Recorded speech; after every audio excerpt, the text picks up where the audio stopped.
USS Chanel Maroc.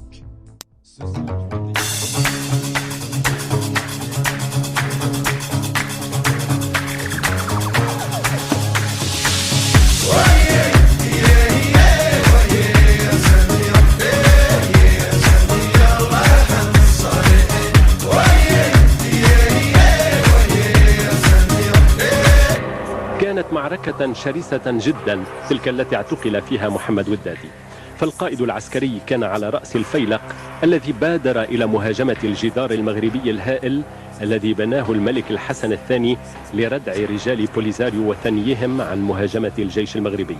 جدار يمتد على أكثر من 2500 كيلومتر ومحمي بالألغام والمدرعات والقوات العسكرية، وقد أقام له الصحراويون في هذا المتحف العسكري مجسما صغيرا لدراسة كيفية مهاجمته ومناطق الخلل الموجودة فيه. محمد ودادي هاجم مع قواته الحائط الرملي هذا بشراسة كبيرة، ولكنه أصيب إصابات بالغة واعتقل فاقدا الوعي.